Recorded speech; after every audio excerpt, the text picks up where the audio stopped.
አላህ ሱብሓነሁ ወተዓላ ማን ነው? የሰው ልጅ ለማወቅ የሚጓጓላቸው ብዙ ነገሮች ሊኖሩ ይችላሉ።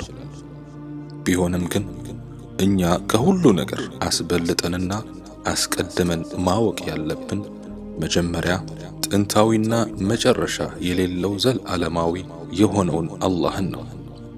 አላህን ለመፍራትም ሸርጥ ወይም ቅድመ ሁኔታ ሆኖ የተቀመጠው የእርሱን እርሱነት ጠንቅቆ ማወቅ ነው።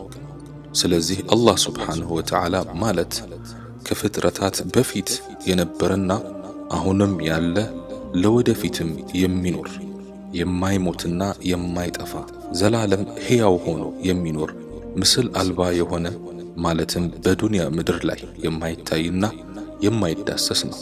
በአኺራ ወይም በቀጣዩ ዓለም ግን ሰዎች ወደ ጀነት ከገቡ በኋላ እንደየደረጃቸው እርሱን በእርግጠኝነት ይመለከቱታል።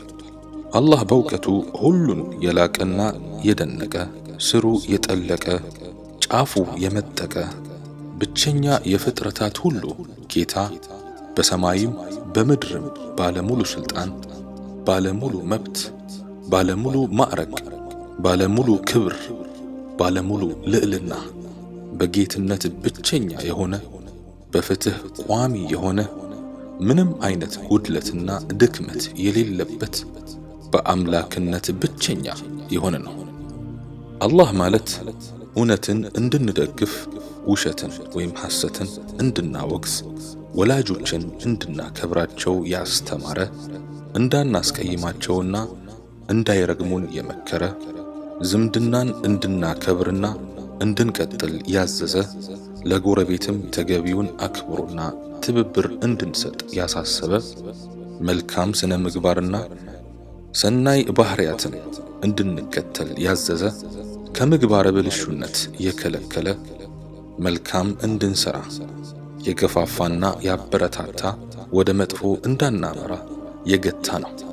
አላህ ሱብሓነሁ ወተዓላ ከማንም ምንም የማይፈልግ የማይወለድና የማይወልድ የማይዛመድ ምንም አይነት አጋርና ቢጤ የሌለው በስሞቹና በባህሪያቱ አንድና ብቸኛ የሆነ እርሱን የሚመስል ምንም ነገር የሌለ ታላቅ ባህሪያት ያለው ጥበበኛና አሸናፊ የሆነ እርሱ ከሚፈልገው ውጪ የሚሆን ምንም ነገር የሌለ የሰው ግምት የማይደርስበት ትክክለኛ ምንነቱ ግንዛቤ ላይ የማይመጣ ራሱ በራሱ የተብቃቃ የማይረሳ የማይተኛ ከፍጥረታት ጋር